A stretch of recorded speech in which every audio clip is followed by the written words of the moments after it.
Though warehouses on the Castries port are filled with barrels and other cargo, very few people are coming to collect their goods, according to the St. Lucia Seaport Authority SLASPA and the Customs and Excise Department. At night, SLASPA arranges barrels and cargo on the shelves of its warehouses from containers. During the day, people come to collect their goods and the process repeats. However, if persons do not collect their goods, SLASPA is unable to place any new cargo in the warehouses until SLASPA or Customs can put the items up for auction. This creates a backlog and poses challenges for others who have goods stored in containers to pick up their items. Therefore, SLASPA and Customs are making a plea to those who have cargo on the port to collect it at the soonest. Our aim is really to make sure that persons get their cargo before Christmas, but the only way we can do it is if persons come for delivery. So during the day, we serve the public. Nighttime, our staff will be emptying containers, that's the stuff in it.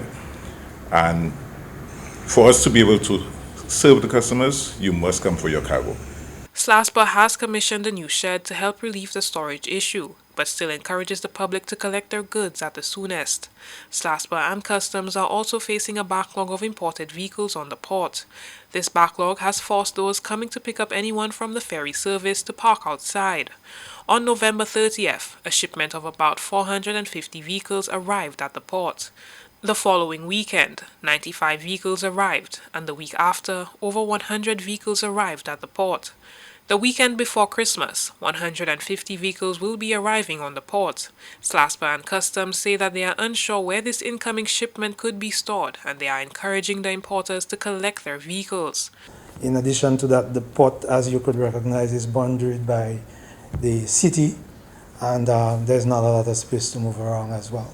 So you find sometimes we have to inadvertently turn persons away from the port because we just do not have the operational space. Allowing them into the port would create more of a challenge for us, more of a safety and as well as a security issue. So these are some of the issues that we have.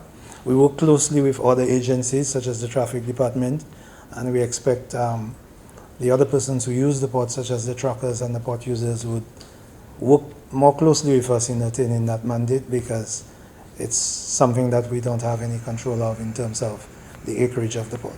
Those who are coming to collect cargo on the port are reminded that an appointment must be made through SLASPA's website. The appointment system was developed, and there's a misconception that the appointment system is only during barrel trade, but it's a mandatory system that it has to be used by the public throughout the year.